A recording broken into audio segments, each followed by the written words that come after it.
Sai quando ho bevuto la prima bibita in vita mia? L'ho bevuta quando gli americani sono venuti a liberarci. Avevo 13 anni e le buttavano dai carri armati, buttavano le bibite che erano fatte con il succo di pompelmo. Ricordo che erano quasi verdi, dentro in scatola. Altre volte buttavano la cioccolata e lo zucchero.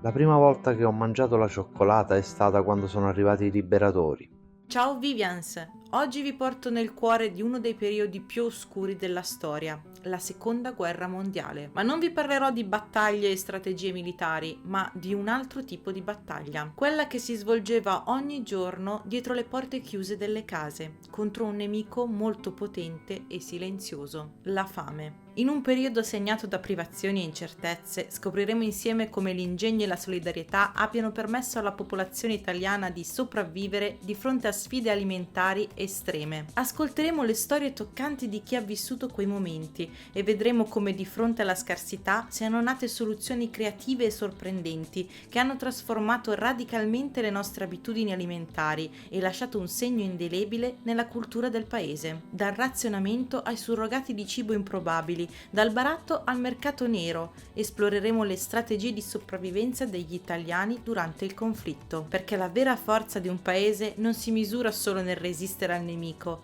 ma anche nel superare le prove della vita quotidiana.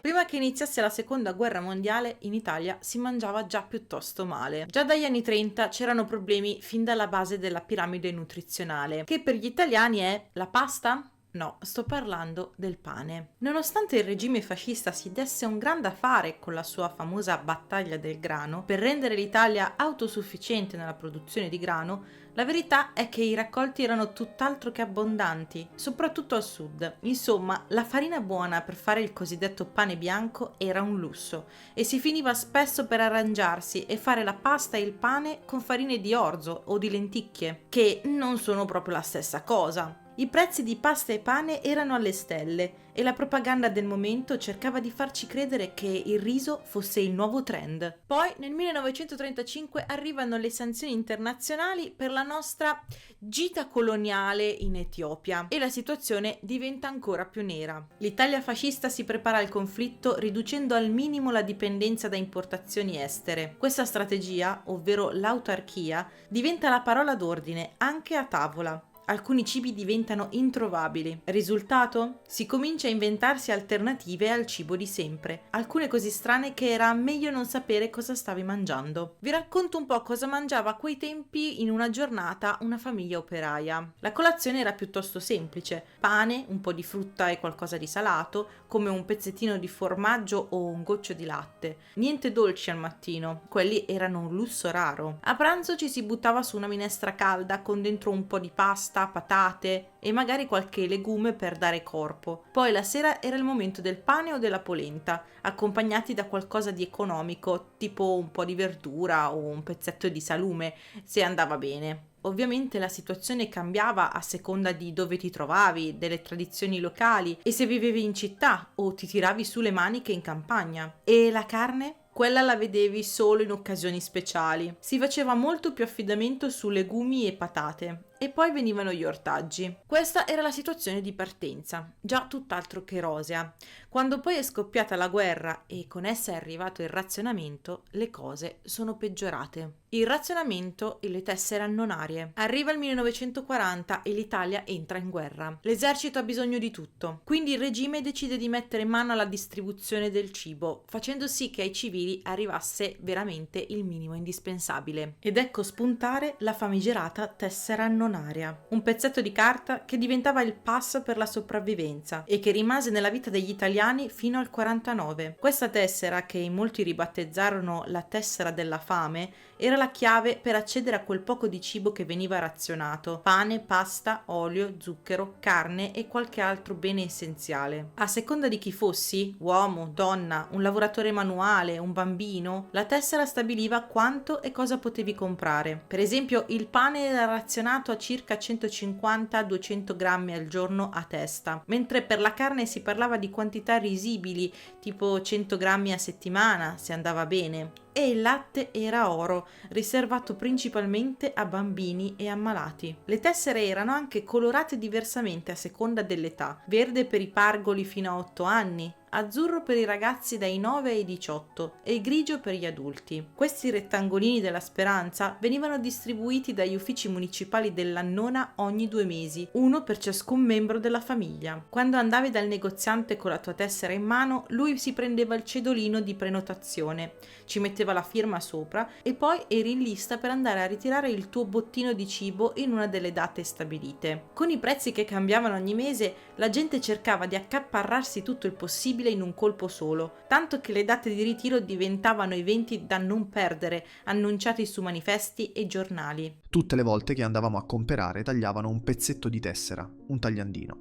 Come i bollini, quelli che danno adesso al supermercato. Staccavano il bollino ad ogni prodotto che tu acquistavi. Il negoziante tagliava il pezzetto e non avevi più diritto a comprare dell'altro. Per il pane un bollino, per il latte l'altro bollino, eccetera. Non è che uno andasse lì a prendere il latte e glielo davano subito. Si facevano delle code di ore prima che arrivasse il bidone del latte e poi ce ne davano un quartino a testa, mica tanto di più. Non veniva distribuito come adesso con lattine sterilizzate. Nel mestolino era mensile la tessera e se finivi la tessera stavi senza. Non mangiavi più. Ecco perché si andava fuori a rifornirci di altre cose. Già, perché le cose date con la tessera erano talmente poche che non potevano assolutamente soddisfare le nostre esigenze. Il razionamento nazionale determinava anche le caratteristiche dei prodotti, come ad esempio la miscela di farine per fare il pane, un misto di poco grano e patate o altri legumi sfarinati, ma si utilizzavano anche la crusca e il mais di seconda scelta. Si trattava del pane nero, insipido perché il sale era razionato e che in poco tempo diventava duro come la roccia. A chi viveva vicino al mare andava un po' meglio, perché lì i panettieri erano autorizzati a utilizzare acqua salmastra per l'impasto. Il pane bianco invece era proibito, perciò i fornai non lo vendevano. Se riuscivi potevi procurartelo da qualche contadino che aveva una scorta di farina bianca. Ogni tanto mio papà e mia mamma andavano in bicicletta a Volpiano, San Benigno, Torino, dai contadini a comprare una pagnottina bianca, perché noi mangiavamo pane nero, nero veramente, e non nero per dire. Era fatto di porcherie che non vi dico, non so di che cosa. I contadini invece facevano tutti il pane in casa. I contadini avevano il pane bianco e noi il nero. Avevano la loro farina e poi portavano il pane a cuocere al forno e lo tenevano in una cesta della sala, nel posto più fresco della casa, fino a quando non finiva e poi facevano di nuovo un'altra infornata. Invece noi che eravamo in città neanche quello potevamo avere. Il caffè non era previsto dalla tessera annonaria, dovevi fartelo quindi da solo a casa con l'orzo o qualcos'altro. Chi aveva la fortuna mangiava la polenta e la polenta a volte la si mangiava anche con il caffè latte. Parlando di caffè, ho sbagliato. Era un surrogato di caffè, un insieme di semi che ti facevano pensare al caffè. Un giorno mia mamma arrivò addirittura a farlo con le bucce delle arance. Prendeva il mandarino o l'arancio, lo sbucciava, poi metteva sulla stufa le bucce e le faceva abbrustolite. Venivano nere. Poi le si macinava nel macinacaffè a mano. Veniva fuori come una polverina nera e con quello mia mamma faceva il caffè. Il caffè o qualcosa di simile bisognava dolcificarlo con quel poco di zucchero nero che ti davano, qualcosa che di zucchero aveva solo il nome. Lo zucchero da noi non mancava, ti davano lo zucchero quasi nero o rosso, rossastro. Io mi ricordo in tempo di guerra che avevo dei pezzi di zucchero grandi così, in mano, duro, come una pietra, e lo mangiavi. Mia madre prendeva una pietra di quello zucchero e lo schiacciava, lo faceva a farina e ne metteva un po' sul grano o sul grano turco e si mangiava così. Ecco il dolce che avevamo noi. Anche la pasta che dava la tessera era pasta nera. che una volta cotta diventava come colla, la carne poi era di pecora o capra e dura come il legno, e il vino, che una volta scorreva a fiumi sulle tavole degli italiani, era diventato rarissimo e non previsto dalla tessera annonaria. Anche trovare pepe e altre spezie era un'impresa, senza parlare della scarsità del sale. Dovevi essere un alchimista per riuscire a produrre salumi insaccati. Le tessere annonarie segnarono la vita di grandi e piccini per un lungo periodo di tempo. Tutti gli anni della tragedia bellica e anche dopo, fino al 1949. L'apporto calorico fornito dalla tessera annonaria di un adulto era di circa 1100 kcal al giorno, un po' meglio dei poveri polacchi che se la cavavano con solo 850 kcal, ma quello degli italiani restava comunque uno dei conti calorici più miseri d'Europa. E pensare che tutto questo doveva bastarti per un mese intero. Se per caso facevi fuori tutti i bollini prima del tempo, ti toccava aspettare il prossimo giro senza poter far niente. E con i prezzi che facevano i salti mortali da un mese all'altro, la gente tendeva a razziare tutto quello che poteva in una volta sola. Ma avere del cibo in casa era una tentazione troppo grande e spesso finivi per consumarlo tutto troppo in fretta e rimanere a bocca asciutta. Sotto il fascismo poi il sistema di razionamento faceva acqua da tutte le parti. C'era molta disorganizzazione e non c'era verso di assicurare a tutti il minimo vitale di cibo. La tessera annonaria prometteva un po' di sollievo, ma quando poi arrivavi al negozio capitava di ricevere poco o niente perché le scorte erano finite. E dopo aver fatto lunghe ore di coda, alcuni si piazzavano davanti al negozio dalle 4 di mattina. Io facevo merenda, se vuoi chiamarla così, perché ero in collegio e allora ci davano l'olio di fegato di merluzzo, che fa molto bene ai bambini.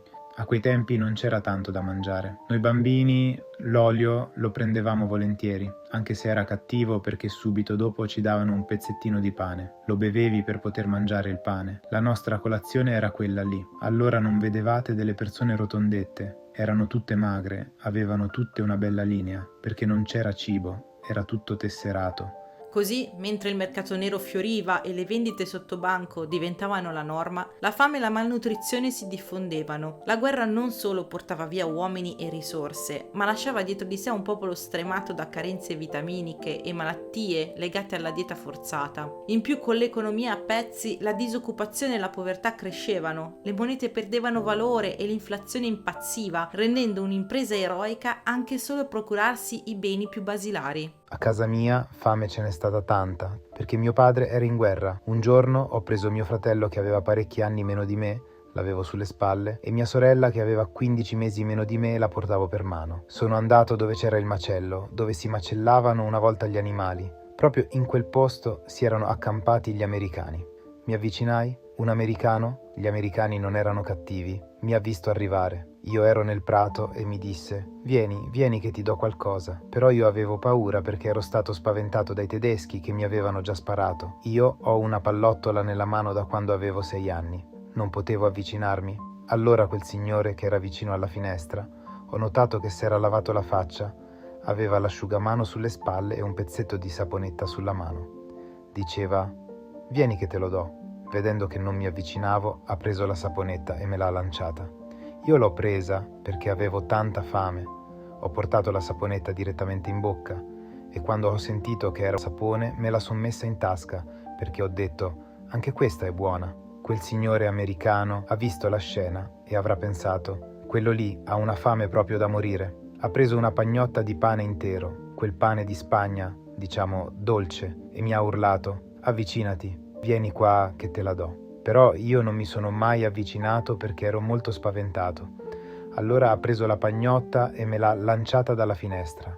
Io quando ho visto quella pagnotta l'ho raccolta e sono ritornato a casa. Non è che l'ho assaggiata. Quello è il dolce che abbiamo mangiato in quel periodo lì, che poi a casa mia non c'era né pane né niente. In quel periodo la lotta per la sopravvivenza non era solo contro i nemici al fronte, ma anche dentro le proprie case, contro la fame e la disperazione. Ogni giorno era una sfida a trovare modi per tirare avanti fino al prossimo pasto. L'arte di arrangiarsi con i surrogati. La scarsità degli alimenti trasformò radicalmente le abitudini culinarie. Gli italiani, che non sono mai a corto di creatività, si reinventarono in cucina con quello che avevano a disposizione, trasformando gli alimenti che in precedenza erano considerati diventati secondari o inutilizzabili. La cicoria prendeva il posto del caffè, il pane si faceva più sostanzioso con l'aggiunta di patate, castagne o altri cereali, ma anche i gusci di piselli e fave, una volta scartati, venivano essiccati e macinati per fare farina. Le erbe selvatiche come ortiche o tarassaco non erano più solo decorazioni di campo, ma ingredienti preziosi per insaporire zuppe e contorni, spesso essiccate per farle durare il più possibile. Alcune erbe potevano essere disgustose se non avevi niente per condirle, ma ovviamente le mangiavi lo stesso. In primavera raccoglievamo i fiori dagli alberi di acacia, con un poco di gambo.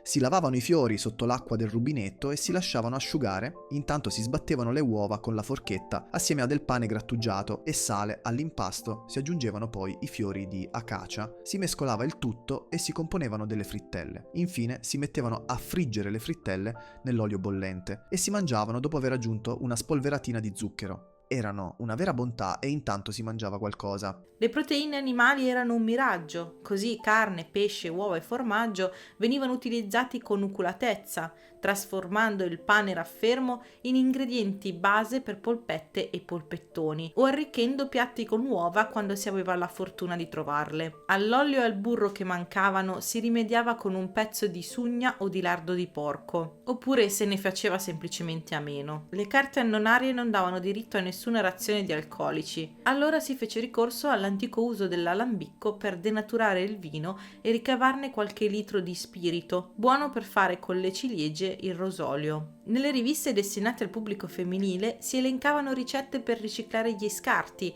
come le bucce e i torsoli di mela o i gambi delle verdure, ma non mancavano le proposte, diciamo, più estreme, come fare la marmellata senza zucchero e la crema senza uova. Si facevano marmellate anche con le carote. In quei tempi di magra l'arte del riciclo era fondamentale. Ossa di pollo e ritagli di carne diventavano il punto di partenza per brodi ricchi e nutrienti, utilizzati poi come base per zuppe o altri piatti. Niente andava sprecato. Nonostante le restrizioni, alcune persone continuavano a cacciare o pescare per integrare la propria dieta. Tuttavia queste attività erano spesso rischiose, a causa della presenza di truppe nemiche o della possibilità di essere arrestati dalle autorità. Non abbiamo mai visto il pesce. Non arrivava il pesce qua in Piemonte, noi siamo lontani dal mare, non si poteva comprare. Il pesce io l'ho mangiato, perché lo andavo a pescare con una forchetta nel fiume. L'unico modo era quello. Allora, quel pesce lo si mangiava con la polenta, ma non ce n'era molto, tutta roba piccola. In questo video abbiamo visto cosa significasse vivere sotto razionamento e come gli italiani si siano ingegnati per creare nuovi piatti utilizzando i più svariati surrogati. Nel prossimo video dedicato all'alimentazione degli italiani nella Seconda Guerra Mondiale vedremo altre strategie di sopravvivenza, alcune agghiaccianti. Scopriremo come da un lato le persone si unirono, cooperando, barattando, creando orti familiari, mentre dall'altro lato si crearono tensioni all'interno delle famiglie e nella società, con i borsaneristi che si arricchivano approfittandosi della disperazione della gente. Quindi iscrivetevi e attivate la campanella per non perdervi il prossimo video. Alla prossima!